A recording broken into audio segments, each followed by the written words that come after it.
All right, Keith, we don't really want to talk about it, but let's talk about the rain. Yeah, today was dreary, showery. Tomorrow, especially the first half of the day, is legitimately rainy, and we'll figure out how much of an impact that has. But you can see the rain moving through right now into down East Maine. This is the warm front. Now, sometimes when the warm sector moves to your north, it dries out a bit and it's quite nice on the south side. This is not one of those situations, though. Front is right about through the mid-coast, cold front back here, and this whole area in between, called the warm sector, has a lot of moisture to work with in this particular setup, and that's where we'll be getting our rain from tonight and tomorrow. There will be a brief period of time here tonight where I don't think it's raining especially hard.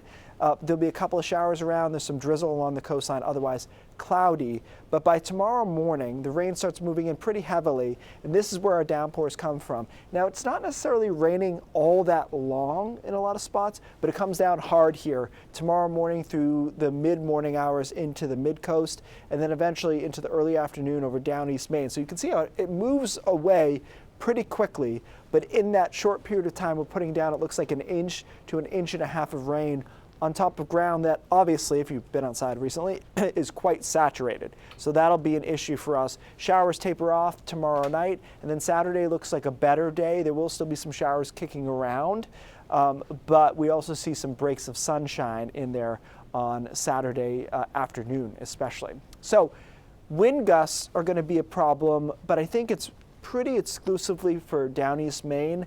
The coastline will see wind gusts up to 40 miles an hour. That should not be enough to cause problems, though, because we don't have any snow or ice to go along with it.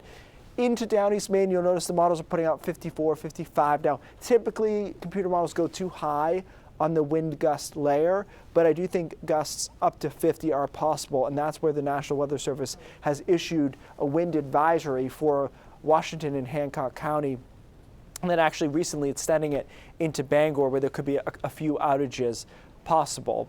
As far as rainfall amounts go, I'm most concerned with the foothills and the mountains, where we could get 2 inches to 2.5 inches locally combined with snow melt. I think outside of the mountains, it'll be soggy, but there shouldn't be any widespread flooding. So we'll just keep an eye on how much rain ends up falling in the mountains specifically. There is a flood watch in effect. National Weather Service seeing the same thing that I am there. Coastal flood advisory also in effect, guys. Our tide should take us just into minor to almost moderate flood stage over southern Maine. But I don't think that's going to be, like the storms obviously that we saw in December and January, but there just will be some splashover and flooding there. Things improve. Sunday looks good, as does Monday and Tuesday, and probably we eke out Wednesday too. So for those who are home for April break, Luke and I have a day planned together on Monday. Awesome. And we all know, especially those with children, that it's great when it's nice out.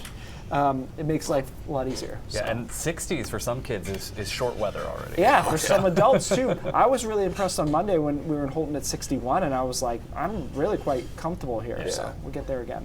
Nice. Thanks, Keith.